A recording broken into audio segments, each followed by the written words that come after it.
Hi, I'm Bill. I'm here with Jesse. Hello. We have the Minimalist Garden. We're here at Captain Avery Salem Museum Gardens. This is the parking lot swale that we put in. And you can see we put one of the plants that we put in here is black-eyed Susans. The other is haramule and different grasses back up in here. Now we have a situation here because you can see how absolutely gorgeous. It's late summer, so how absolutely gorgeous these black-eyed Susans have come in here. You know, they run all the way down this way. And so what we've been thinking is that we need to thin these out. So because black-eyed Susans, very nice plant, but they're kind of a bully plant. So they will take over if we don't come in here and thin them out a bit. Probably have to take about at least a third of these out.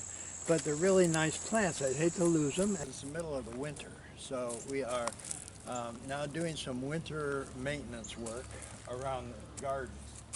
And this helps us to do a couple of things. Number one, it helps us to get to know the plants, how they're shaped, how they're formed, and helps us to just clean them up. So we got here the berm, and if you'll remember last year we talked about the black-eyed Susan plants and how they kind of took over everything. So and we found out, we weren't sure at the time, but we found out what kind of plants these are. What they are is they grow in a major plump like this. Then they spread out. They send these tendrils out.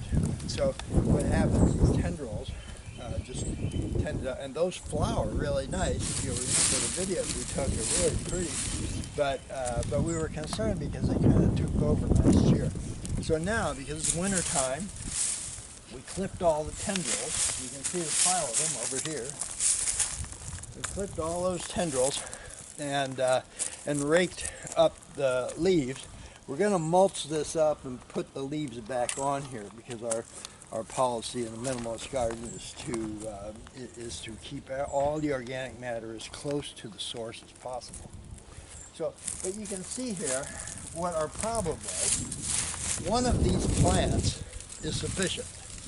With all the tendrils that it sends out and all this and all the flowers that each tendril produces, one of these is right. So we put them in clumps here, but a lot of these could come out, and we could replant them somewhere else on the property. So we know now, because of our experience last year, that we don't need this many black-eyed Susan plants. They happen to look really to do really well here, but there's a real nice opportunity for us to, and now that they're dormant, to dig them up and put some runs. We are trying to build some additional plant beds around the property to mediate some slight flooding that we're still having.